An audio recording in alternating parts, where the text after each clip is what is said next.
What if I told you that by actively designing your environment, you could prime yourself to perform better in any activity you engaged in? This is the central theme put forth in Anne Murphy Paul's book, The Extended Mind, which argues that our cognition, our mental process of acquiring knowledge and understanding thought, experience, and the senses, isn't brain-bound, but rather extends itself into the outside world itself. In other words, our external environment directly affects the way we think, experience, and sense. In this video, I will give a video book summary interpretation of The Extended Mind through my lens as a content creator and Cornell University student. What can the theory of extended mind tell us about how to be a more effective and creative content creator and student? To answer this question, we will explore the three main fields affecting our extended minds. Embodied cognition, which explores the role of sensation, movement, and gesture in affecting our cognition. Situated cognition, which explores the way our natural, built, and idea environments affect our cognition, and distilled cognition, which explores the way experts, peers, and groups affect our cognition. Embodied cognition.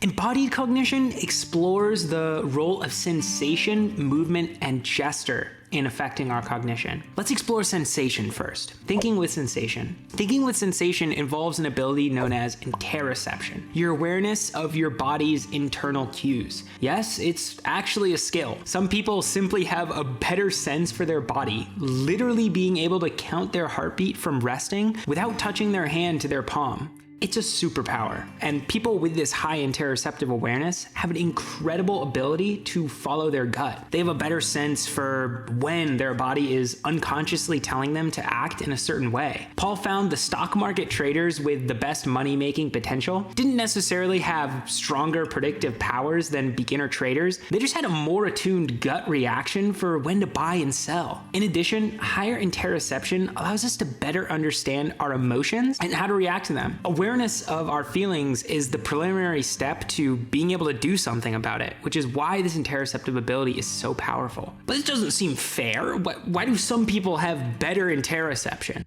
While some people are innately more interoceptive, we all have some level of interoception because of non-conscious information acquisition, our brain's process of subconsciously acquiring and storing information. To be able to tap into this information and our other sensations, we have to hone our interoceptive abilities through practice. How can we cultivate our interoception? Practicing meditation, mindfulness, yoga, and keeping a journal are all fantastic methods of doing so. And honing this ability has proved invaluable for me as a creative and student. It's allowed me to follow my gut curiosities and what I would like to learn more or write about. It makes me better able to realize when to stop working my brain and give it a rest by walking around BB Lake, something we'll get into on the section of natural spaces. And most importantly, it allows me to better realize what activities, people, and environments make me feel the way I want to feel. Thinking with movement. Modern day hunter-gatherers like the Hadza walk as much as 10 to 15 miles a day. We evolved to move a lot. But today, with our public transport,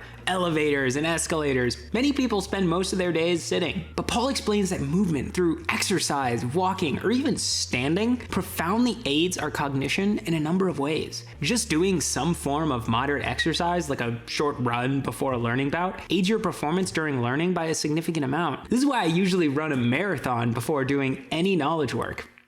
Okay, maybe not that long, but I can dream. An insane number of thinkers I know, like Friedrich Nietzsche, Arthur Schopenhauer, and Daniel Kahneman, spent large parts of their day walking. They found their thoughts were more clear and orderly while doing so. In fact, Nietzsche was known to say, "Only ideas won by walking have any value." It's a little extreme, but it shows the point. This suggests that instead of taking a break from studying or creative work by sitting down and going on your phone, you should consider going out for a walk or some exercise. Even just switching between sitting and standing in every work bout, around 90 minutes or so, significantly helps your cognition when you start working again. Sometimes I'll stand in my social psychology class at the back of the room. I am literally the only one standing. People just look at me like it's weird, but joke's on them because my cognition even thanks me. Thinking with gesture. I'll be short with gesturing as I'm not certain how we can use it as creatives and students, but gestures serve as a form of external scaffolding for our working memory. For example, we use both our hands to count to 10. Our finger positions serve as an external scaffolding for our working memory to think about which number positions to count to next. We use gestures while talking to other people as well. They aren't useless movements, but actually help us think more readily. Sign language is an entire language spoken entirely through gestures. Paul explains that people who were inhibited from gesturing while answering questions struggle to think.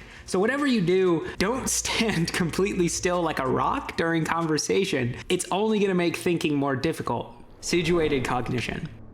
Situated cognition explores the way our natural, built, and idea environments affect our cognition, thinking with natural spaces. Increased cognitive abilities, more pro-social emotions, higher positivity, more tendencies toward altruism. Sounds like I'm talking about some super drug.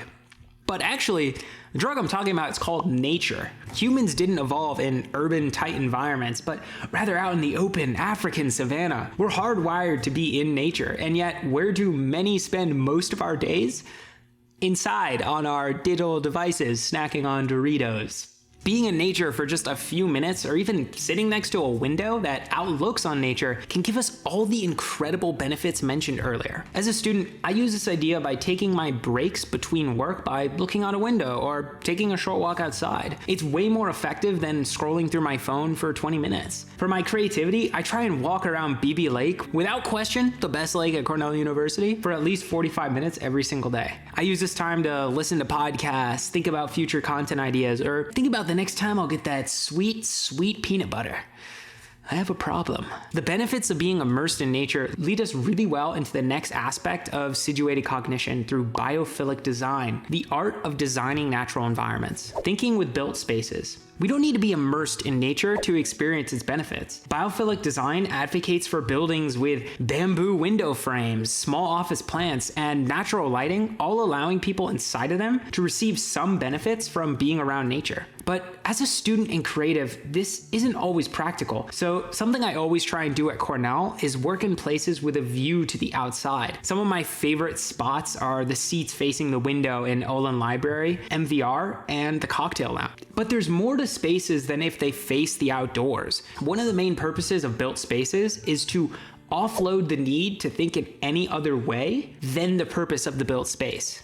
Take a lecture hall, for instance. Walls and roofs isolate students from social interaction in the outside world. Seats pointed towards the lecture platform direct people's attention naturally toward the lecture. And finally, the environment facilitates display rules which state you shouldn't mess around while in the hall so other people can focus on the lecturer. This is the single most important concept of the entire book. You can purposely choose and design your environment to make doing the right thing easier. I can't emphasize the importance of this enough. Here's a few ways that I apply this as a creative. I don't have garbage information mediums like TikTok, Instagram, or Fox News on my phone. My YouTube app excludes the browsing view to stop me from falling into YouTube rabbit holes. My knowledge management app Obsidian is the only thing I ever have consistently open on my computer, which promotes note-taking. Here's a few ways I apply this as a student. I work in environments with little distraction and noise. I surround myself with great social environments of other inspired, driven, and positive students as friends. I don't work in rooms with tons of junk food and other willpower suckers. One thing I wanted to mention separately that helps me as both a student and a creative is how to create and find an environment for focus. Here are the two most important things to keep in mind. Work in an environment with consistent noise. The brain has evolved to prioritize novel information, and our brain takes on a tremendous amount of cognitive load focusing on sound localization. This is why the social environments like lounge areas or places close to construction are terrible places to work. They all have inconsistent noise. Clean environment, clean mind. Physically, your space should aid your work. Don't have random shit everywhere. Try and organize your workspace in the same way for the same type of work each time. The chefs utilize this principle expertly through the French cooking philosophy, mise en place, or everything in its place. They always organize their cooking environment for the same recipe in the same way each time. I talk more about this in my video on 8 ways that French cooking has made me a better college student, which you can check out up above. Thinking with the space of ideas. Humans have long toiled to find the best way to think with ideas, and we've come a long way. We've gone from mostly oral communication to note-taking with rock and wood to using modern-day knowledge management apps like Obsidian. The stepping stone in human innovation was the invention of note-taking. Suddenly, we could note-take, which allows us to compound our thinking on itself by writing things down instead of keeping it all in our heads. The very first second brains were born. Note-taking frees up working memory for new information, which allows you to focus on thinking instead of remembering.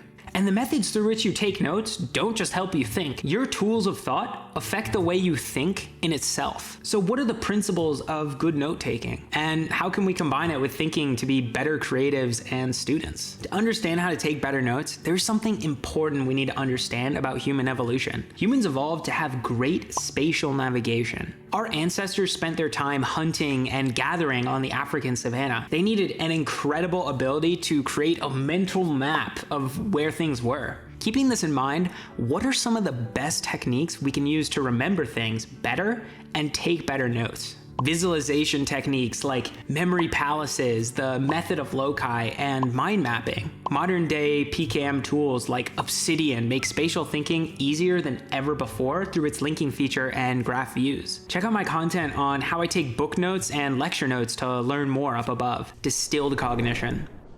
Distilled Cognition explores the ways experts, peers, and groups affect our cognition. Let's talk about thinking with experts first. Thinking with experts. For most of human history, imitation has been our primary form of learning. Babies from a very young age show remarkable abilities to imitate adults, even if imitating actions that are inefficient, just because a respected adult did them. Apprenticeships are essentially learning through imitation, and it's why in history they've been such a large part of teaching. Imitation, however, is shunned nowadays, especially in Western cultures where independence and the outside-of-the-box thinking is prized. The best entrepreneurs are those that don't fit the mold, like Steve Jobs, Bill Gates, or Elon Musk. As a student, it's ingrained in our heads that plagiarism is the worst possible offense you can make. Obviously, blatant plagiarism is bad, but creativity is an act of collaboration as well as an act of assemblage. There are no original ideas. Most of creative ideas I have aren't original thoughts, but rather a spark of insight that comes through seeing other people's ideas in a new light after they are connected and changed. So what does this suggest about being a student and creative? It means you shouldn't feel bad borrowing other people's ideas if you cite them properly. Don't feel bad imitating those that are better than you at something. And don't feel bad applying ideas in one industry, discipline, or area to another. It's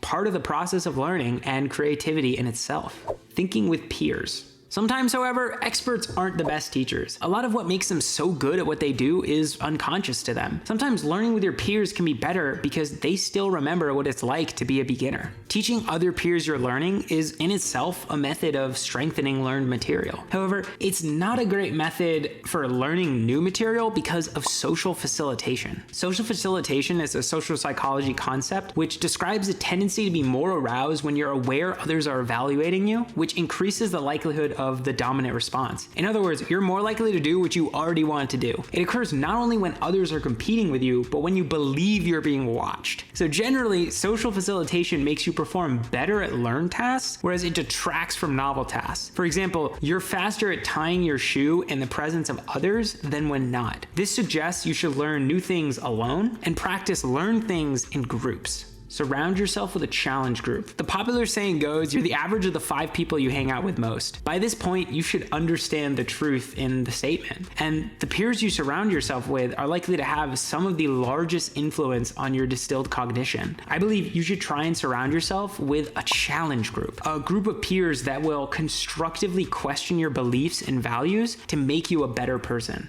Other people don't bring the same internal biases like confirmation bias, heuristics, and etc. to your ideas as they do to their own. This makes them excellent excellent outside observers. As long as the argument is a fight over ideas rather than a fight over the person, it's amazing the level of valuable feedback you can get from a challenge group. As a student, I take this advice by surrounding myself with peers who actually like their classes and learning. Don't worry, they do exist. As a creative, I meet weekly with an accountability group that shares their struggles, future plans, and content ideas for feedback. In addition, my parents and brothers frequently give me feedback on my scripts before I publish them. Thinking with groups. Most students I know groan at the idea of having a group project. While I have definitely had some terrible group projects, I think one of the reasons they have often been so bad is because I didn't know how to think in a group well. There are specific times when thinking in groups is preferable to thinking in isolation. When the problem is first being defined, thinking in groups is preferable because it allows